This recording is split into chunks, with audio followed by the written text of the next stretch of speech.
بسم الله الرحمن الرحیم. ډاکټر صاحبانو نن زمونږه ټاپک د مراسموس په نوم یو ناروغي ده. په هغې باندې موږ نن خبرې کوو.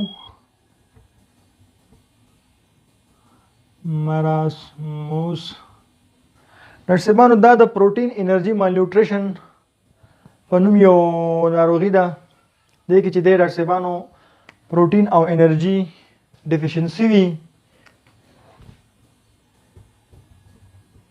پروټین پلس انرژي. پروټین خو ډاکټر صاحبانو پروټین دی، ورسره چې دی انرژي کې چې دی موږ سره کاربوهایډریټ دی او ورسره چې دی لیپټ دی. لیپټ ځکه کاربوهایډریټ او لیپټ نه موږ ته انرژي په لاس راځي. ډاکټر صاحبانو دغه ناروغي چې ده په هغه ماشومانو کې راځي چې عمر یې د پیدایش نه تر 1 کلنۍ پورې وي. دا ولې رامنځته کېږي؟ دا په هغه ټایم کې رامنځته کېږي چې په پور کنټریز کې غریب ملکونو کې کله چې مور داسې خوراک میلاو نشي چې د هغې شوده پیدا شي، د مور شوده نه وي ډاکټر صاحبانو. دا خو ډېر کم عمره ماشوم وي، د مورې ملک نه وي، ملک یې نه پروډیوس کېږي، مور یې په خپله هم مالنیوټریشن وي، سوی تغذیه وي، کمزورې خوراکې وي، پور ډایټ وي، نو ماشوم ته به شوده د کم ځای نه میلاو شي. نو په دغه کنډیشن کې چې دی د ماشوم آلریډي چې دی ماشوم چې دی د مور د ملک نه پروټین میلاویږي، انرژي میلاویږي او کاربوهایډریټ لیپټ هر څه ورته میلاویږي. اوس چې دی د مور شودې نشته دی، نو ماشوم چې دی د ملک څخه محروم شو، نو اوس ملک هم نه میلاویږي او ماشوم د کورنۍ څخه غذا هم نشي خوړی چې ورته پروټین میلاو شي، یعنی پیریني نشي خوړلی، یخني نشي څکلی ځکه عمر ډېر کم دی. نو په دغه کنډیشن کې چې کوم ماشوم رامنځته کېږي دا به ډېر زیات وزن ترلاسه ورکوي، ډېر زیات په زیات مقدار سره وزن به یې کمیږي. ورسره چې دی د دې ماشومانو به چې دی ریبس به ډېر زیات های ریزونانس کې راوځي، مطلب ریبس به ډېر زیات ښکاري. داسې بالکل مطلب داسې فکر وکړئ چې دا ماشوم زیاتره دی ډیت کېږي او که پاتې هم شي نو دا به داسې وي چې دې کې به بالکل غوښه نه وي، تش هډوکي به وي او هډوکي به پوره مقدار سره جوړ نه وي، ډېر کمزوري به وي هډوکي، مکمل ریبس به پکې ښکاري. دغه نشان دی. او بل دی ډاکټر صاحبانو په دې دغه کې چې دی پی ایم کې موږ سره یو بل ناروغي ده چې موږ ورته یو کواشرخور ورته وایو.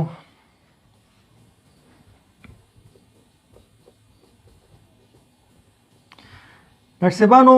مراسموس د پیدایش نه تر 1 کلنۍ پورې رامنځته کېدو او دا کواشرخور چې دی ډاکټر صاحبانو دا د 1 کلنۍ څخه تر 15 کلنۍ پورې منځته راځي او دا په هغه کنډیشن کې رامنځته کېږي ډاکټر صاحبانو چې د مور الریډي ماشوم ته شوده هم ورکوي او په دې ټایم کې چې دی پریګننسي مور چې ده د ماشوم مور بل حمل واخلي نو ماشوم د شوده ډېر کم شلل، نو ماشوم ته انرژي او لیپټ چې دی د دې نه محروم وي، یعنی ماشوم ته شوده نه میلاویږي خو ورسره ماشوم چې دی کورنۍ غذا خوري، مثال یو د غوا شوده څکي یا مثال د خبرې ماشوم چې دی هغه ورسره چې دی پیرني استعمالوي، یخني استعمالوي، پروټین خو ماشوم اخلي خو انرژي او لیپټ چې دی هغې نه دا محرومه کېږي دا ماشوم. نو دغه کنډیشن کې دا رامنځته کېږي دا چې کله مور ماشوم ته شوده ورکوي او دې ټایم کې چې دی مور حمل واخلي، بله پریګننسي واخلي، ډېر زر چې دی پریګننسي مور واخلي نو دې ټایم کې ماشوم ته ډېر مشکل پیدا کېږي. او دا مراسموس چې و هغه په 0 نه 1 year پورې و، دا چې دی دا د 1 year نه 5 year کې رامنځته کېږي. دا مریضان چې دی دا لږ وزن ترلاسه ورکوي، مراسموس والا ډېر زیات وزن ترلاسه ورکوي. بل ډاکټر صاحبانو په مراسموس ناروغانو کې چې دی ریبس ښکاري او په کواشرخور مریضانو کې ډاکټر صاحبانو چې دی اوډیما وي، د ماشوم خېټه بار راوتې وي، اوډیما رامنځته شوي د ماشوم په خېټه کې د واټر ریټینشن د وجې نه د ماشوم خېټه چې دی سویلنګ یې کړی وي. واټر ریټینشن ډاکټر صاحبانو د کواشرخور مریضان دومره سیریز ډینجر نه وي، هغه بیا هم ژوند کولی شي که چېرته لږ غور وشي په ټایم د هغې چې کوم ډایټ دی هغه برابر شي. او مراسموس ناروغان چې ډاکټر صاحبانو دا زیاتره چې دی ایکسپایر کېږي او ځینې پکې بچ هم شي که چېرته په ټایم غور وشي کېدای شي هغه هم خپل ژوند د لاسه ورنه کړي او که چېرته غور ونه شي تر اخره پورې او ټایم په ټایم د هغې چې دی ویټامین هم د لاسه ورکړي ډیم سی یو ویټامین هم هغه وانخلي ځکه موږ ته خوراک په ویټامینس کې میلاویږي چې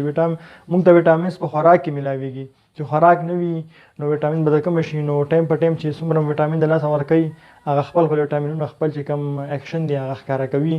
او مطلب دا دی لنډه دا چې مراسموس لږ ډېر خطرې وي او کواشرخور چې ډاکټر صاحبانو دا بیا هم بچ کېږي او د دې چې دی ډاکټر صاحبانو غټ فرق یې دا دی په دې کې چې دی ریبس مراسموس کې چې دی ریبس ښکاري د ماشوم پختۍ چې دي که نه هغه بالکل بار راوتلي وي او په کواشرخور مریضانو کې اوډیما رامنځته شوي د ماشوم خېټه چې دی سویلنګ شوي داسې ماشوم خېټه بار راوتي وي او په دې کې چې دی ډاکټر صاحبانو ریبس ښکاري دا نو هیله ده ډاکټر صاحبانو چې یو څه مو زده کړي وي که ویډیو مو خوښه شوې وي موږ ته په کمنټ کې ولیکئ